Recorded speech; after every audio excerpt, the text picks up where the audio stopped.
मंडळी, मी आत्ता आपल्या गुरुजींच्या मक्यामध्ये आलो आहे. विषमुक्तमध्ये नेमका मका कसा येतो, मक्याची काय क्वालिटी राहते, मी तुम्हाला अगोदर दाखवतो. त्याच्याबद्दल थोडक्यात सांगतो आणि त्याच्यानंतर ह्यांनी काय काय केलं आहे शेतामध्ये, कशा कशा कोणकोणत्या गोष्टी केल्यात ते देखील नंतर दाखवतो. आता तुम्ही खाली या, मी तुम्हाला मक्याचा स्टंप दाखवतो. स्टंपची काय क्वालिटी नेमकं बघून घ्या. हा बघा स्टंप मंडळी, जाडी ह्याची. हे इकडे बघून घ्या, हे बघून घ्या. हे थोडं आडवं आहे, तुम्हाला व्यवस्थित दिसत. हे बघा स्टंपची जाडी, म्हणजे एवढी जाडी चांगल्या प्रकारची मक्याची फक्त 6 फुटापर्यंत होऊ शकते. तुम्हाला आणखी इकडे दाखवतो, या इकडे जरासं. आता हे झाड बघा, ह्या झाडाला साईडनं 2 फुटे फुटलेत. म्हणजे अन्नद्रव्य किती ठासून पिकाला मिळालं असतील विषमुक्तमध्ये सुद्धा, ह्याची आपल्याला अंदाज येऊ शकतो. त्याच्या पाठीमागे सुद्धा बघा, सगळीकडे बघा, मका प्रचंड जबरदस्त आलेला आहे. आता सहज तुम्हाला आणखी एक दाखवतो.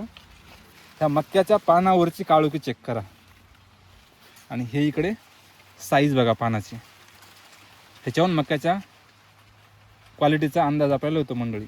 एकदम हिरवगार झाड आहे, जबरदस्त आहे. आता थोडं जर आता गुरुजींशी 1-2 गोष्टी बोलू, नंतर त्याने शेतामध्ये काय काय दिलं आहे, कसं कसं दिलं आहे, काय काय तयार केलं आहे, आपण सविस्तर बघू. गुरुजी, आता मला एक सांगा, या शेतामध्ये तुम्ही युरिया कधी दिला होता का? नाही, 3 वर्ष झाली युरिया टाकणंच बंद.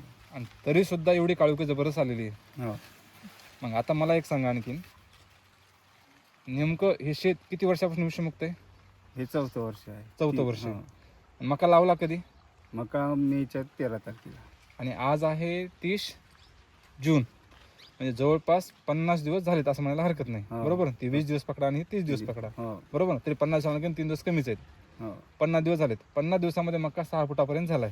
म्हणजे तुम्ही मेच्या 13 तारखेला लागवड केली म्हणतात. म्हणजे त्यावेळेला कोणतं उष्णतेची लाट होती? अल निनो. अल निनो. म्हणजे एवढी भयंकर उष्णता असताना तुम्ही त्या पिरियडमध्ये मका लावली शेतात? हो, लावली. म्हणजे आपल्याला पुढं भाव मिळाला पाहिजे, लवकर निघाला पाहिजे, तसंच लावली होती. दृष्टीनं आपण मका अगोदर पण लावला. त्या उष्णतेचा झाडावर काही परिणाम होईल तुम्हाला असं काय वाटलं नाही का त्यावेळेला? तेवढं रिक्स घ्यावंच म्हटलं. आता नाही काही तर तेवढं रिक्स घेतल्याशिवाय होईल परिणाम पाहू म्हटलं. म्हणजे मंडळी, एवढ्या उन्हामध्ये मका लावून सुद्धा मक्याची क्वालिटी आलेली आहे. ह्याच्यावरून आपल्याला अंदाज येतो की जमीन किती जबरदस्त पैलवान झाली आहे. आता जवळपास 4थं वर्ष नाही विषमुक्तचं. हां, 4 वर्षामध्ये जमीन ही रिझल्ट द्यायला लागली. बरं गुरु, त्याच्यावर खर्च रासायनिकपेक्षा किती कमी झालाय का जास्त झालाय? नाही, खूप कमी झाला. काहीच नाही. रासायनिक खर्च च्या हिशोबानं असं समजून त्याला काहीच खर्च नाही केला आपण. काहीच नाही आता सध्या तरी. हो, सगळं जैविक, सगळं म्हणजे आपली औषधी वगैरे सगळं घरी बनवलं. घरी बनवलेली. बरोबर आहे. आणि आणखीन एक गुरुजी मला विचारायचं तुम्हाला, मक्यामध्ये सगळ्यात मोठा प्रॉब्लेम होतो कशाचा? त्या खोडाळीचा. खोडाळीचा. मधात मक्याच्या पोंग्यामध्ये असते ती. हो. त्यासाठी तुम्ही काय केलं नेमकं? रामबाण, हं. दशपर्णी हां. आणि जडाम सल्फर या तिघांचा फवारा घेतला घेतले. आणि मार्क पण असतं एखाद्या वेळेस बऱ्याचदा. हो, त्यांना ते कंट्रोलमध्ये ते आलं. कंट्रोलमध्ये आहे. म्हणजे इकडे तुम्हाला एक उदाहरण दाखवतो. आता इथं बघा, आता हे इथंच हे आहे बघा, एक मका आहे. तर ह्याच्यावरती हा आळीचा अटॅक आलेला होता मंडळी. बघून घ्या जरा, चेक करा. सरासरी विषमुक्तमध्ये अटॅक फार कमी होतो. आता ह्या पोंग्यामध्ये खाली इथं आळी होती, पण ती आळी नष्ट झाली आणि पोंगानंतर वर सरकला. आता हे मधातून एक निरोगी पाणी यायला लागले. हे बघून घ्या जरासं, हे आतून. आता या आळ्याने खाल्लेलं पांग आहेत, हे वर सरकले, म्हणजे आळी गायब झाली. जवळपास प्रत्येक वेळेला शेतकरी सांगतात की मक्यावरती आळी येते, खोडाळी येते किंवा पोंग्यातली आळी येते. तर अशा वेळेला रामबाण, निमार्क, जडाम सल्फर ताजं तयार करून जर फवारलं मंडळी, रामबाण ताजं तयार करून जर फवारलं, रिझल्ट गुरुजी कसा मिळतो? 100%. आपल्या रासायनिक पेक्षाही चांगला रिझल्ट. घरी तयार करायच्या गोष्टीत त्या काही विकत पण नाही आणायच्या. रासायनिकचा रिझल्ट जबरदस्त गुरु सांगतात अनुभव. बशाचा शेतकरी उभे आहेत. आणि आता ह्याला नेमका अन्नद्रव्य कसे कसे दिले, काय काय दिले, ह्यांनी कशा कशा गोष्टी तयार केल्यात, थोडं जर आपण तिकडे जाऊन बघू मंडळी. त्यांची बनवण्याची सिस्टम एकदम जबरदस्त आहे. शेतामध्ये सोडण्याची पण सिस्टम एकदम जबरदस्त आहे. बरेच शेतकरी काय सांगतात की शेतामध्ये आम्हाला अन्नद्रव्य द्यायला किंवा जीवाणू द्यायला खूप त्रास होतो, खूप वेळ लागतो, खूप मजूर लागतात, एवढे मजूर भेटणं आम्हाला शक्य नाही असं बरेच जण म्हणतात. पण ह्यांनी जी शेतामध्ये सिस्टम बसवली अन्नद्रव्य आणि जीवाणू देण्याची, त्याने जवळपास ह्यांचे 70% कामं शेतातले कमी झाले. बरोबर ना गुरुजी? ह्यांनी कसं केलं, काय केलं, जर आपण तिकडे जरा बघू सविस्तर. चला. आणि कोणकोणते फॉर्म्युला तयार केलं आपण ते देखील बघू मंडळी. चला सर्वांना राम राम. चला तिकडे आता जाऊन मंडळी. आता हे इथं यांचं अन्नद्रव्य आणि आपले काही फॉर्म्युले बनवलेले आहेत. उजेडात काय काढा बरं, एकदा दाखवा आम्हाला सगळ्यांना. बेल रसायन. हां, बेलू रसायन आहे. ह्याला हव्याला काय आहे का आपल्याकडे? हो, काठी आहे, काठी घेतो. बघून घ्या. किती दिवस झाले गुरुजी ह्याला? याला आता 30 दिवस होत आले. बघा एकदम मस्त तयार व्हायला लाल भडक मस्त. मला वाटतं ह्याच्यातून बेलूर रसायनच आहे हो है ना? अजून दुसरीकडे पण आहे वाटतं. हो. हां म्हणजे भरपूर बेलूर रसायन आहे यावर्षी. आता ह्याच्यात काय? याच्यात भीम जिम टॉनिक. अच्छा भीम टॉनिक आहे का? हां क्या बात आहे, बढिया. बघून घ्या मंडळी. वापरलं. वा वा वा वा. वापरलं. मक्याला वापरत होता नाही? हो. हां हां हां. काळुकी सगळ्यात जास्त आणण्याचं कारण भीम टॉनिक आणि आपलं कुनबजल. बाकी जमीन पैलवान झाली, जमीन जीवाणू वाढले, जमीन समतल केली, पुन्हा परत आपले बांध टाकले, त्याच्यामुळे देखील बऱ्याच मात्रेमध्ये नायट्रोजन पिकांना मिळतं, त्यांना देखील मिळतं. ते बघा झेंडूचे फुलं भीम टॉनिक मधले आपले आत्ता लागले त्या काठीला.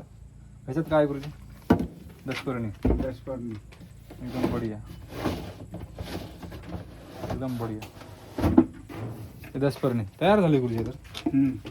किती झाले याला? एकच महिना. विरघळून गेलंय सगळं. बढिया बढिया बढिया. आणि ह्याच्यात काय? रामबाण.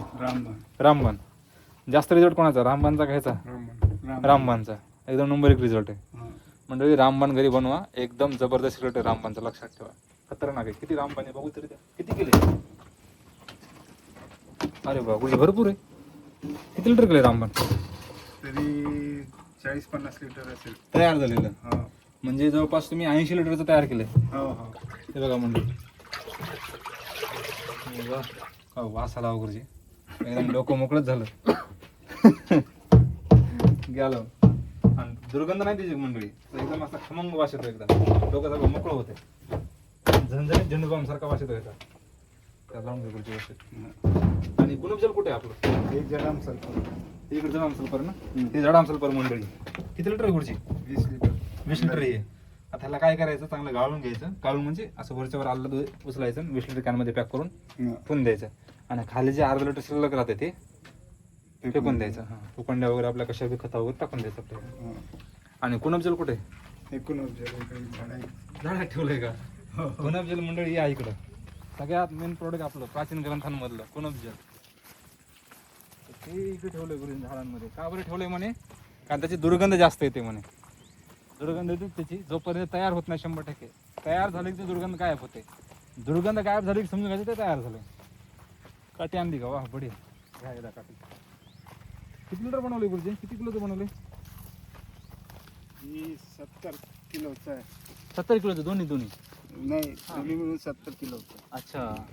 100 लिटरच्याच टाक्या आहे ना, 35 टाक्या. किती दिवस झाले याला बनवून? याला आता 3-4 महिने होत आहेत.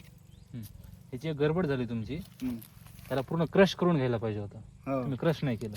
हो क्रश नाही केलं का असं हे शिल्लक राहतात पीस वगैरे. हां, हे क्रश करून घ्यायचं. हे आणखीन तयार व्हायला वेळ होईल लागेल. लक्षात ठेवा, काही अडचण नाही. बाकी एकदम बढिया बनतंय, मस्त बनायचं.